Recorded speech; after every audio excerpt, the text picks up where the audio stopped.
Up here, my granddaughter, one and only granddaughter, Dale. Y'all keep going, Dale, rotate to just your left going or over right, Anna so Dale we get is. the shots. Having a beer. Dale wanted me to preside over this, and I feel very inadequate to do this. I like for him to take charge usually, but I'm put in charge of this. So get your attention. Chad, can you get Anna Dale? I want my host and hostesses up here at the front with their papa. And Jessica up here. And we're expecting a second granddaughter. And Thanksgiving baby girl. And Anna Dale, tell everybody what your new baby sister's name is. Baby. Baby is her baby sister's name. Our daughter, we're here to celebrate Dale's retirement and Carlton's retirement. Now, Carlton, where are you? He's hiding. I need you over here. Are you in that wheelchair? Carlton, most everybody here knows Carlton, retired highway patrol for how many years? 30. 30. And then came work with Dale for how many years? 21 years and 6 months. Never had an How argument. many minutes? Never had an argument. Never had a problem. That's because I was right.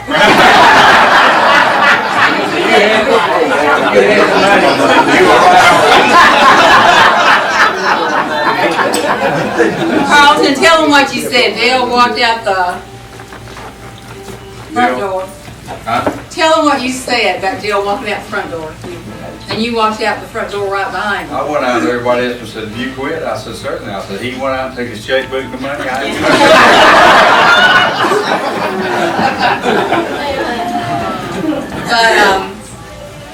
But Dale retired January 1st.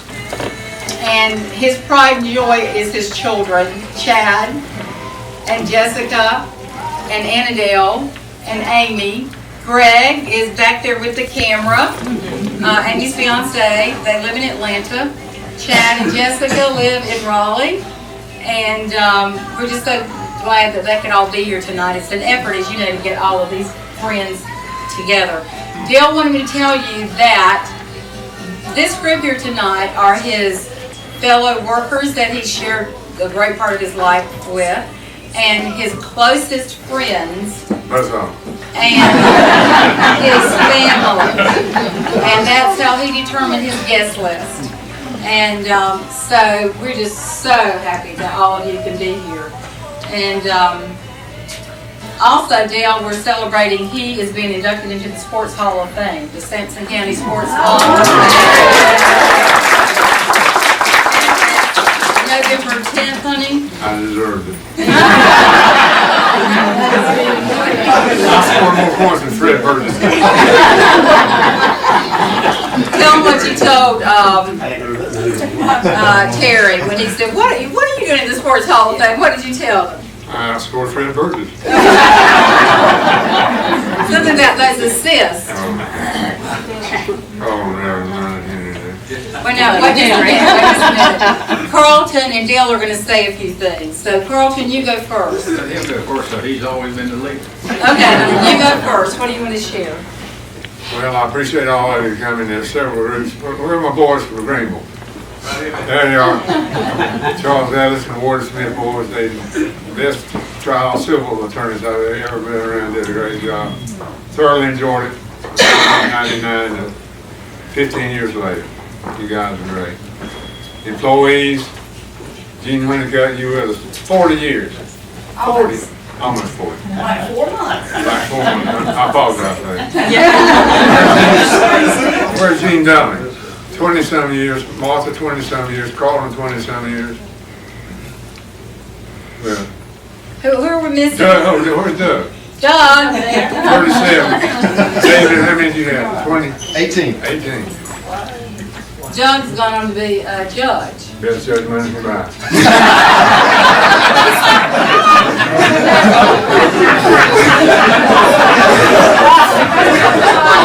And Dale's brother Lynn over here, tell him about Lynn, your family, Dale's immediate family, his other family that he dearly loves are Lynn and Enos, raise your hands. That's Dale's brother and wife. Raise your hand, Lynn.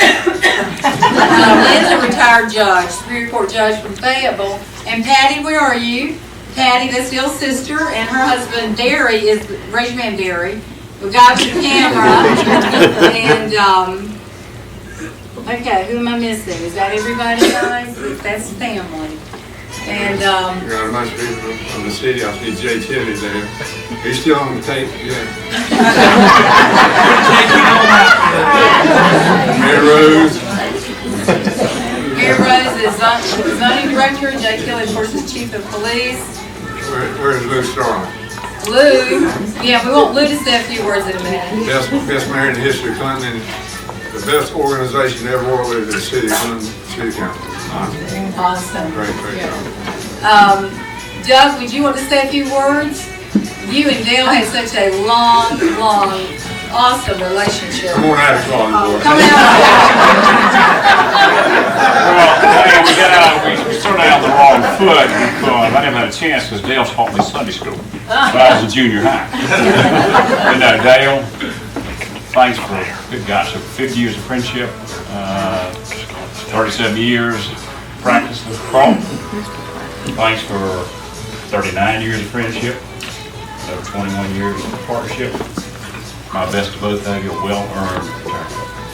Here he is. The thing I know about you and me is, when I was a prosecutor, you stole a highway patrol and said, Danny Dyson, and I'd let you out of it. You know I was going to come back and make money for you. And I got one special group of people. Lynn, Emmett coming around here, Wanda Lynn, James Tyson, Brian Peterson, Ray Bowl, where's Ray Bowl? Come here, stand up here. Now, you know Dale loves Clinton High School football, and these are his second family, and I'm going to get out of the way so Larry can get some pictures of the second family that he loves. 1981, the young man in front. And Benny King told me, said he's going to be a great football player if he doesn't go to prison. And I said, well, I think I can help him stay out of prison. And so Bobby Robinson was coaching then, and this young man's mother was about to move out of town, and he was going to go with him. But the Presbyterian Church, and I honestly don't know who it was, gave me $3,000 to take care of him that year. And he is now a minister and a great city employee. Ray Bolton, raise your hand.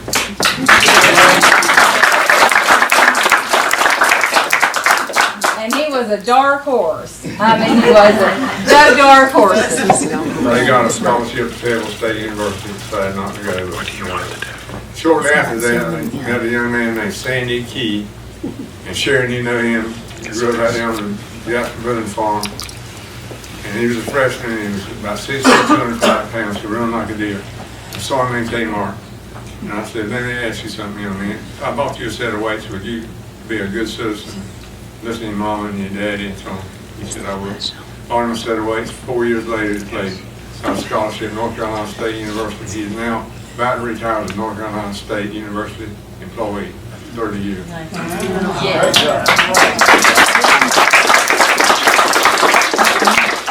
I would like to hear Brian and... Wait a minute.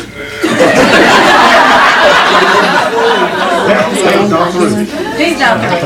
In 1989, we had a lot of good girls basketball players.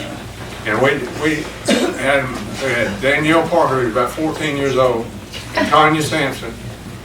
And Tanya was the roughest, toughest woman I've ever seen. And she and Danielle would fight all the time. We'd let them keep her babies anyway, but babysitters. But Danielle ended up being the leading, and still is, the leading scorer in North Carolina State history for girls basketball, averaged more points than any girls in basketball. And Tanya was, they didn't keep these statistics in, but she was probably the reason Danielle got a lot of points, because she was tough. And Tanya played on the 1994 national championship team, started. And she swore tonight she'd be here. She said, it's my last breath, I'll be here. She must have taken it before she got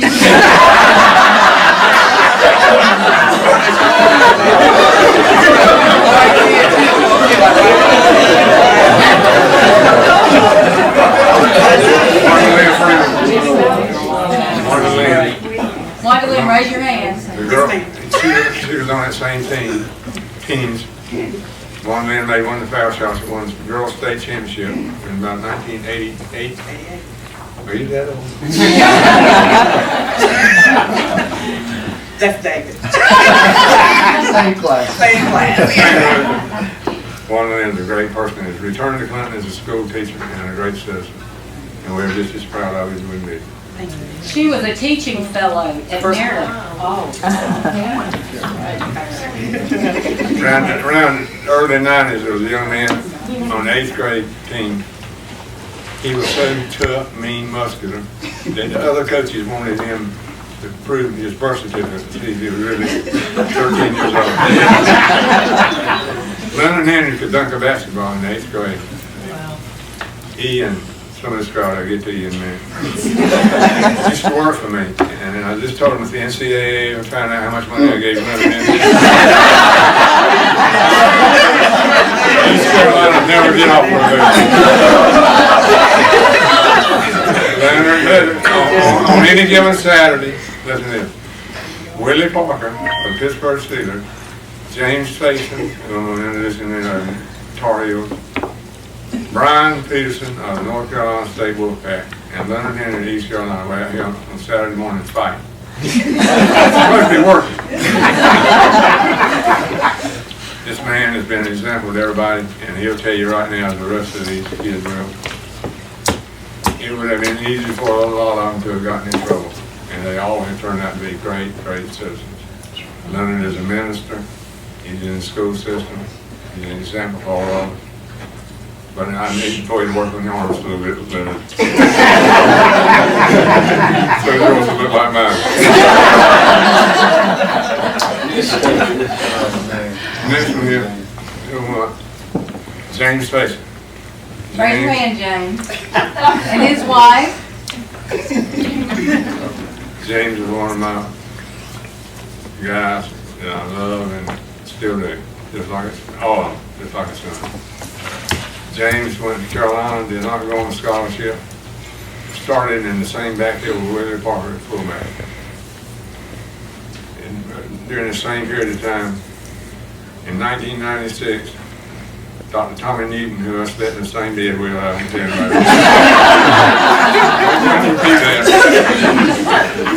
it. We went to Philadelphia to see the Philadelphia Eagles play the Miami Dolphins.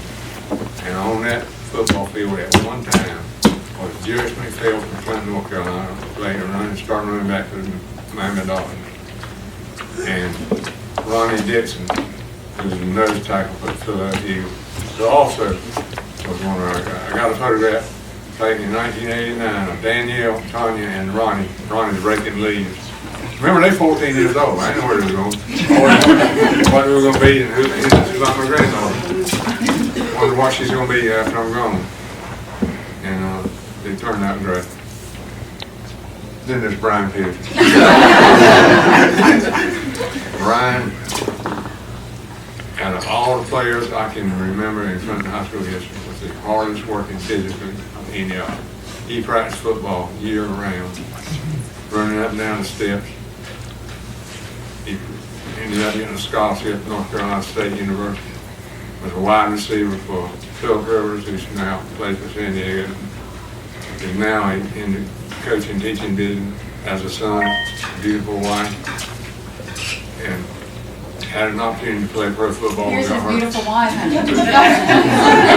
That's his daughter.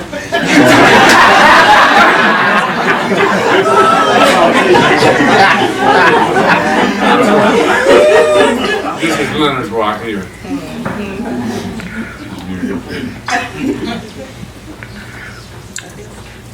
That's somebody else. I know what you make here was. I was just responsible for getting you started off right in Carolina freshman year. If that hadn't been for me, you'd have flunked out. You made my baby captain. I fell for 5.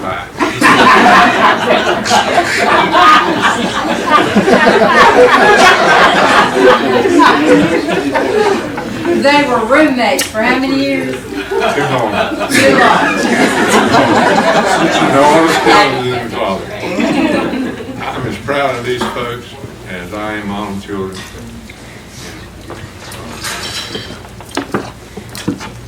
Okay, now I miss David. David is the junior partner, was the junior partner, now he's running the place. But he don't want to turn this Simpson County now, Doug and I were going. David, My first conversation ever with Dale was JV football. We were at practice and I caught a diving catch and he came over and said, "You got some good hands there, Hobson. I'm going to call you Hands Hobson. That's going to be your nickname." And I said, "Thank you, sir." And I ran off and he yelled out, "Don't tell your girlfriend that's your nickname." Nancy talking. Okay, Go ahead and tell him what I did for you. I'm going to. Next time I saw him, I was on the back row at Campbell Law School, and he was a teacher for motor vehicle law, and he looked up, he said, "There's David Hobson. I've known him since he was knee-high to a grasshopper." My head's down, all my buddies are laughing at me, and then he offered me a job, and we interviewed at the Country Squire, and he said, "You're driving. Doug and I are going to interview you, but you got to drive us there." And Dale has done so much for me. He gave me a job. He introduced me to my beautiful wife when she was the hostess at the Hungry Farmer restaurant. He said, "You need to call this young lady." And he takes credit for selling me my first house, but his wife actually did that. So Dale has been a professor, a boss, a mentor, and a true friend. And congratulations on your retirement. Carlin, just say a few words. Well, let me say a few words about my friend Carlin Albritton. I want to dispel the rumor that when he was a patrolman, he had no mercy. That is not true. I had my license for 1 week, and I was going down 701, and I passed on a double line in front of Cheryl Carr's mother's house.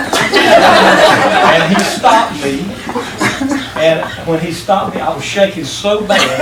I opened the glove compartment to get the registration. He says, "I know who the damn car belongs to." He said, "You got a double line." I was just trembling. He said, "Don't do it again." I haven't since. And to this day, he's never told my father. So that a model citizen. Not only was he had a distinguished career with Highway Patrol, he served on the ABC board here for a number of years, and he served on the Clinton Fire Department. I was trying to get the number of years until his retirement, and he also has successful business and a successful family. So I want to dispel the rumor that he did not have mercy. He had mercy on me. I thank you. When I got elected mayor, Dale was the city attorney, and I've known him all my life, and we got along great together. We've never had a cross word. But he had one attribute that I did not like. He would not tell a lie. He would not tell a lie. And we got to California to the All-American City, and this was our third event. And he said, "If we win, I will shave my head." I didn't pay any attention. So we won. I ran to get on the telephone to call the newspaper, trying to get all the news I could get. And I looked, and that crazy Susan Bristow, I don't know if she's here, she was in the lobby buying shaving cream and a razor. And I went over there and I said, "Dale, what's going on?" He said, "They want to shave my head." I said, "Dale, don't do that." I said, "Lord, don't do that." He said, "I gave him my word. What would you do?" I said, "I'd lie. Tell him you didn't say it." I'm a politician. I lie every day. I said, "Don't let him shave your head." He said, "I'm going to do it for the team." He and Diane paid for their whole trip out there. Didn't charge the city a penny. He said, "I gave him my word. I'd shave my head." And I said, "They'll lie. I mean, just lie about it. You know, we'll make up another story." He said, "I'm a man of my word." David, to your point, he did take a small toddy. But he sat there and he let her shave his head. So all for the city. If I could think of a model friend, a model lawyer, model husband, but more importantly, a model citizen, it would be Bill Johnson. To your career and to your retirement, I congratulate you on behalf of the city. Thank you.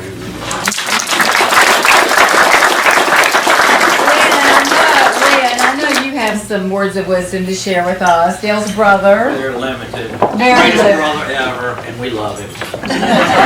He's always referred to himself as your older and wiser brother. And it's true till today. Carlton, you haven't said much. Not much to say. Yeah, you say Well, something. let me tell you how Carlin and I met. 1965, Lynn and I both in law school, came on, we wanted to see a radar work. We were at the old highway patrol station near prison camp. Colin Auburn was there filling up the gas, so we asked him if he'd take us out and show us the radar work. He did, and we've been friends ever since. Good about that for us.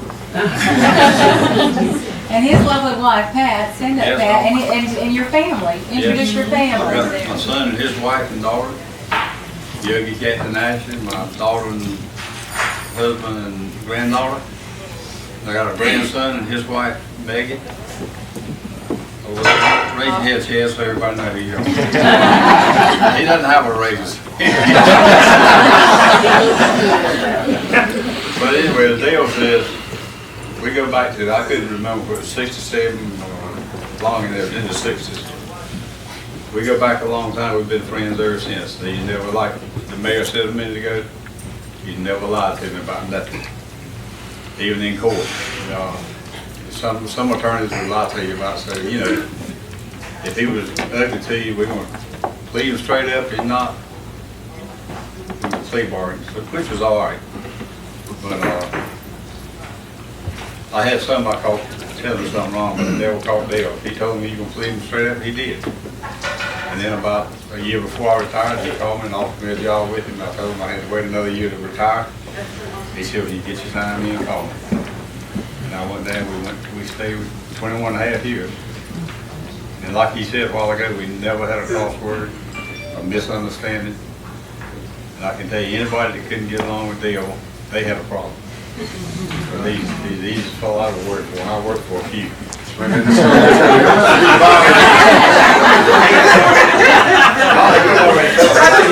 a good man.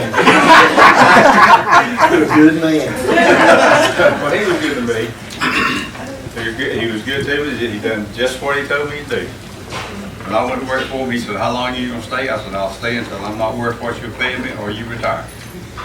He never told me I won't work what he was paying me. When he retired, he just went and took his money and all with him, and I say nothing.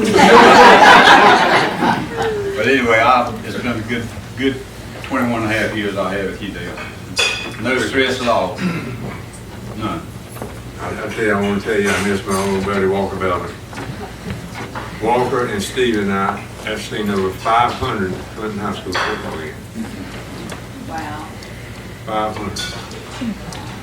You loved every minute of it. Some of them are well coached and some of them were.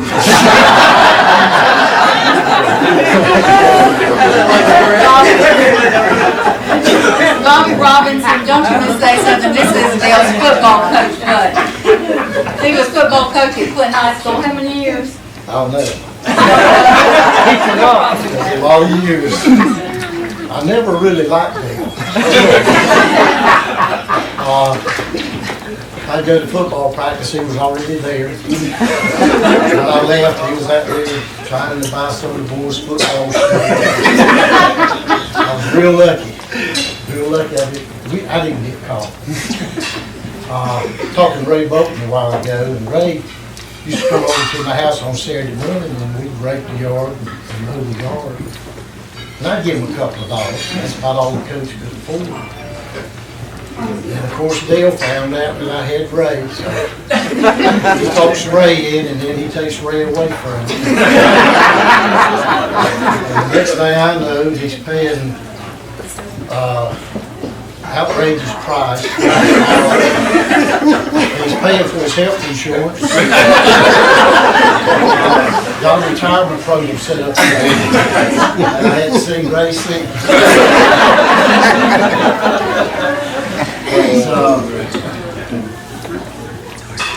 I'll never forget one time we were going off on a scouting trip.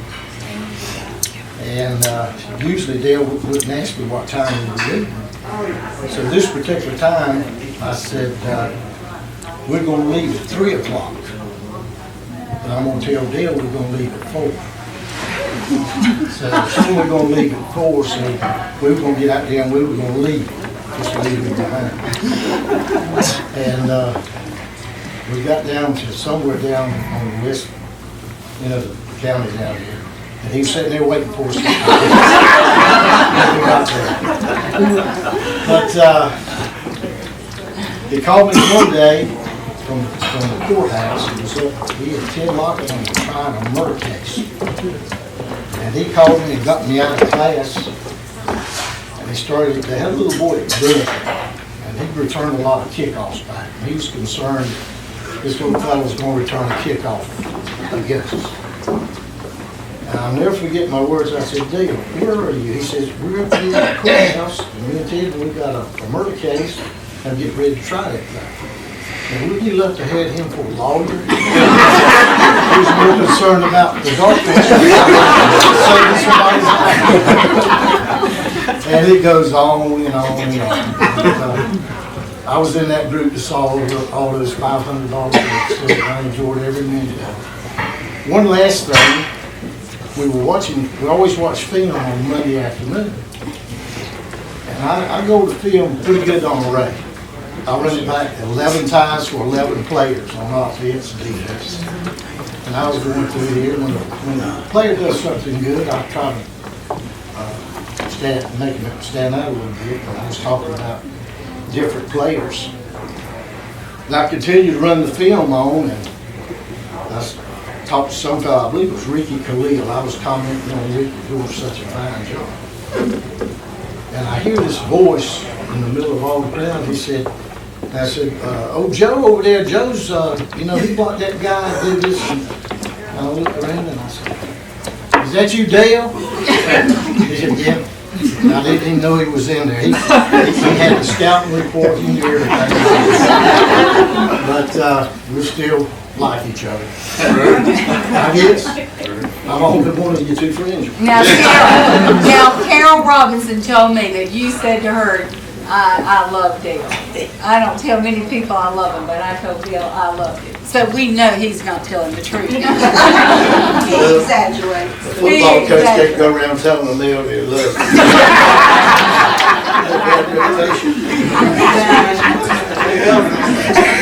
Does anybody else want to say something to Dale, a tribute to him, or a roast? Leonard's going to cap it off for us. Leonard Henry. You know, it's good. It's really good that we're doing this today, and he's alive. Majority of the times we'll wait till funerals to bring flowers. I thought about that. But it's just a warm up. But it's good to pay honor when the individual is alive and they are in the right frame of mind. It's just good. And I had an opportunity to go to New York this past week. I've been up there all week for a conference, and I went to New York City, Times Square Sunday, and them city folks are different. Oh my God, they're different. And what they lack is this. We old country folks, we love one another, and we know how to come together. We know how to lay aside the titles that we are in the community and care and love our brother and fellow men who have served this community here with great honor, with great pride. And it's good to know that. It's really good to know that. The Johnson family, I want to thank you. Without Mr. Johnson, Ms. Johnson, I don't know where I would be, seriously. And as much as I know in a couple of days, Dale is going to be honored to be in the Hall of Fame, Sports Hall of Fame, but to be honest, he's done made my Hall of Fame, which is here in my heart. This matters more to me because one day that building could crumble and the pictures could fade away, but Dale Johnson and his family, Miss Diane, Chad, and Amy, will always be in my heart because of what they've meant to my family and what they've meant to me. So while we have this opportunity here today, let us just love on this man, love on this family, because no one knows what tomorrow holds for any of us. The only thing that I believe we can guarantee and assure is that God holds tomorrow. He holds tomorrow within his hand. Would anyone else have anything to say to give honor to Mr. Johnson? While I close this out in prayer. James, you want to say something? Huh? Oh yeah, most definitely. While I'm almost lost for words, but Tell them where you played. I played at UNC Chapel Hill. I went and walked on over at Chapel Hill, and I tell you, I'm just so grateful for Mr. Johnson and Ms. Johnson as well, just for the whole family in general, because Mr. Johnson, he just really poured into a lot of young people in the community.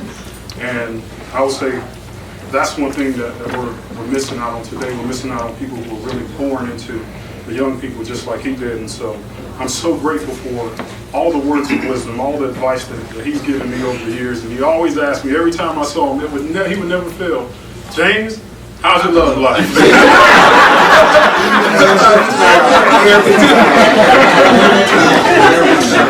Well, this is my love life, right? Well, Mr. Johnson, I'm so grateful and so thankful for all the seeds that you have planted. And as you can see, I have a great love life. I have two wonderful children, and the Lord has blessed me with a great career as well. And I'm just so thankful and grateful for all that you've done for our family. And what you just said earlier, as far as Brian always kind of say that you always said that I was one of your favorites and everything.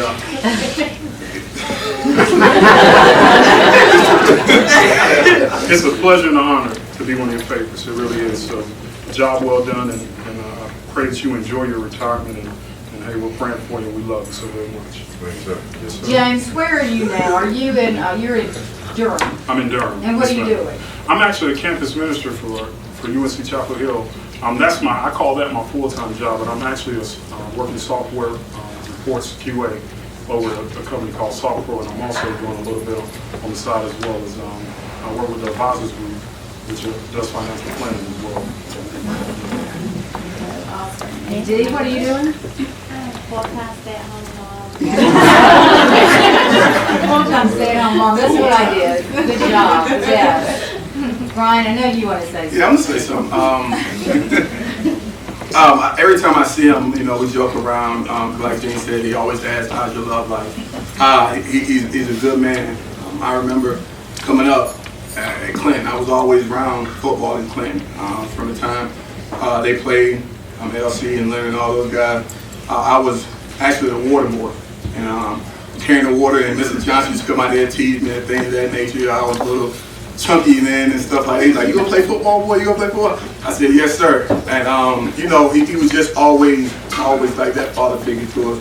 Every Saturday he brought us together. And it wasn't just about football. He talked about life, talked about our love life, talked about our family. We work for him when they do too much. Or, like I said, NCAA probably would have got soft. But no, he's a good guy. He took care of us. Where we came from. He was just trying to show us the right way. About hard work and how hard work pays off. And he talked at my wedding, and to this day, my mother-in-law and everybody that came to the wedding talks about that. And one of the things that I appreciate in May, I had the opportunity to talk to Mr. Johnson. It was crazy. My wife and I was talking about him while we were walking on the beach, and we had the opportunity. And coming up at the beach, I seen 3 beautiful people, and then I seen this guy right here. I seen Miss Diane, Chad, and Jessica, and then I saw Mr. Johnson. Mr. Johnson called me down to his room, and it was crazy. We stayed in the same condo area, and we had a chance to talk to each other. And I just poured out my heart to him. I just tell him appreciate everything he's done for me. So this is just a repeat of what I told him in May. I appreciate all that he's done for me. Following me up and down. School, from state to wherever I went, he always called and talked, "Hey, Brian, how you doing?" It's not just about football, with him. It was more than that. To this day, even after football is over, he's calling talking about, family, how's your love life, how's your son? He's going to ask that question, but I appreciate everything. I appreciate everything that he's done for. I know Leonard appreciated, James appreciated, Mr. Bolton, Willie, all those guys. He's just that guy, and to this day he talked to us now. He's talking about Clinton High football. He's talking Clinton High football. I actually heard he wanted to leave early to get to the gym. But I appreciate everything he's done for this community. And done for me, give me out a couple tickets as well. But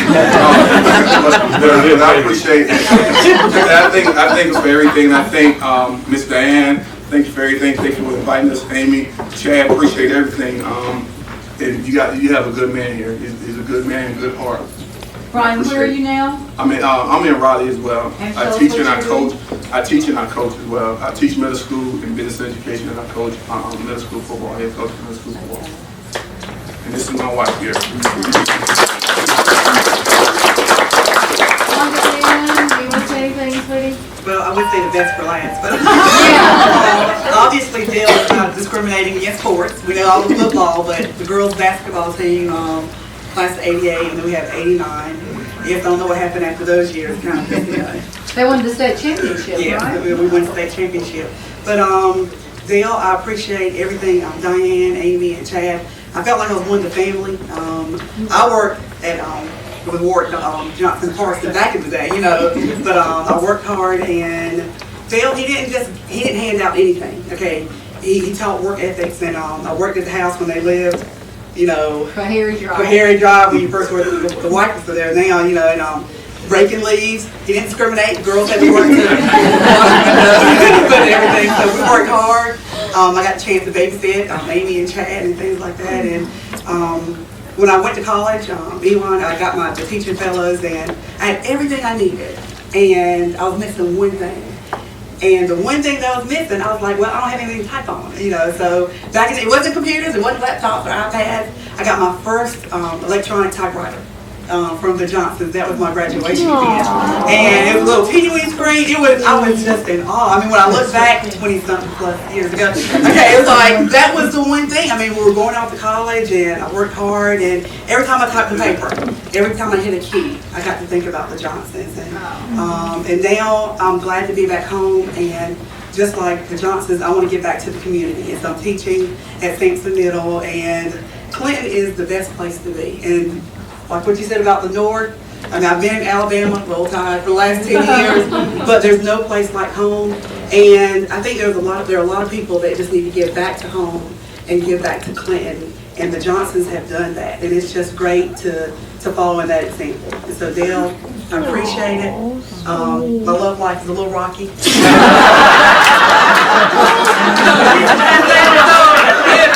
Any single lawyer judges. Retired or not, I Alfred Kirby's still around.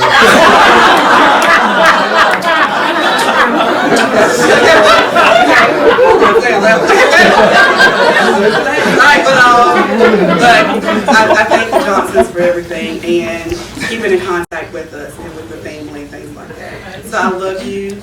Diane, I'm still looking for a house if we're working that out. Okay. But just thank you so much from the bottom of my heart.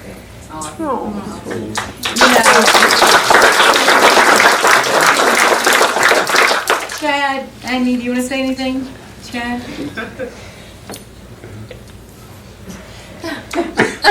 I'll say a few things. So when I was growing up, one of the things I used to hate is like, well, not hate, but I used to get to a little bit. So I've been going around town, no matter where I was or what I did, I was Dale Johnson's boy.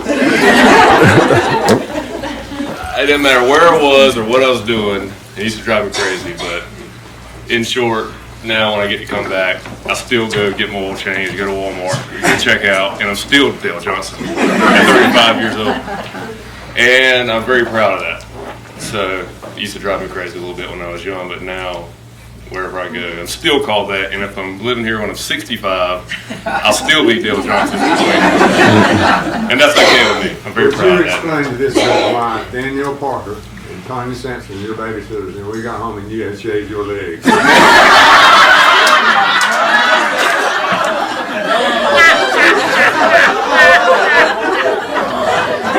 You have to ask them that. They were babysitters.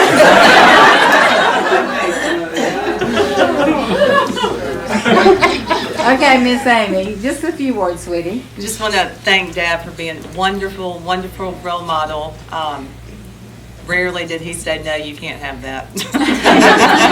Thank you for being just a wonderful role model father, and we love you very much. And I know you're enjoying your retirement, and cheers.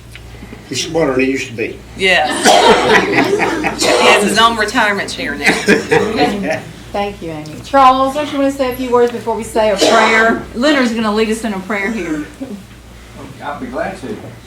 Tell us who you are. I'm Charles Ellis. I'm from Greenville, and I practice law in Greenville with a firm, and Warden Smith and Dale and I have been good friends for 20 years, and we've been having cases together. I counted them, Dale, over 100.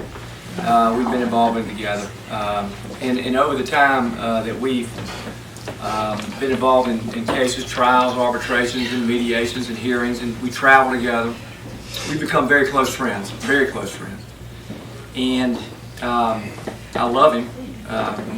My staff loves him. My lawyers love him. The folks in our office love him, in our Greenville office in particular. And they all know him. He's a piece of work. And I mean, I can tell you Dale Johnson stories, and I would really hate to. Leonard, I know you're a minister. I hate to.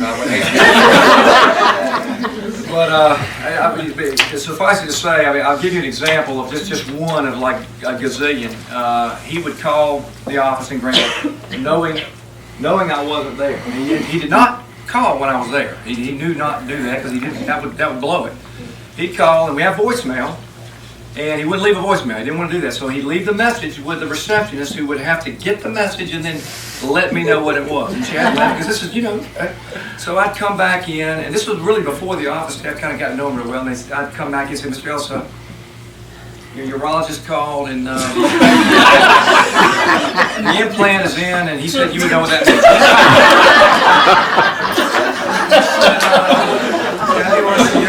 The medication is in at the Walgreens. You got to pick it up today. You got to start it today. So and then we go like, I said, well, I'm Dale Johnson. So everybody in our office, they love him. I mean, he makes them laugh. He brightens their day. He comes in their office. They're excited when he's there. They're excited when he's going to come there. And that's part of who he is. He always has been. And everybody in our office affectionately refers to him now as Dr. Johnson or Dr. D. In fact, when I sent him letters to, I did one last week, Dr. D. It's just kind of who he is. But Dale, we love you, and we appreciate, one of the things we love about you, I love about you in particular, is your passion for the community, and obviously the Clinton High School and the community, and your work, and your employees, and your fellow workers, and your family. And Diane, you commented, Dale's commented about the wife, and said, oh, that's his daughter. I leaned over to Lynn when I said, that's pot, black, kettle black. I mean, when I first met you, I thought you were his daughter. You gave out kicking your coverage a new meaning, Dale. I mean, married up, and you know. You in my shape, you'd be damn glad you married a young woman.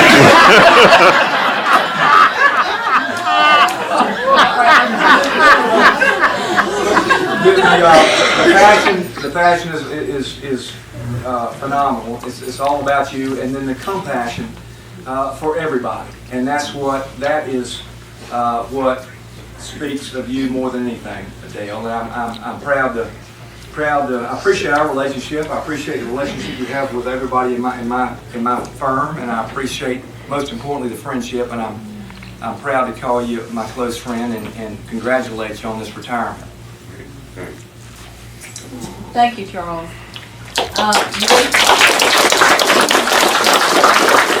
Leonard, can you bless this retirement and this friendship and love that we all have for each other? And I'm just going to ask everybody to join hands with the people beside you. And let's say, join in with Leonard as he says a prayer for us. For Dale and for all of us. And for Carlton and his family and his friends that have been here.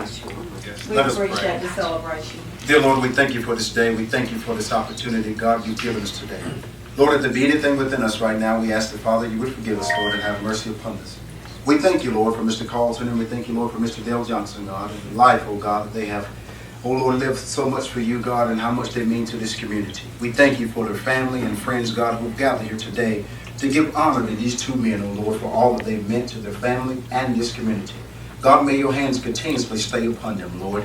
May you continuously guide and lead them, Lord, and that their light would shine, and even those who don't know them, Lord, would see such a radiant about them, Lord, that their compassion and their love that they have for their family and their friends. Keep your hands upon them, and God, we're going to thank you for what you're going to do in their life. For we ask these things all in Jesus' name. Amen. Amen. Love you, buddy.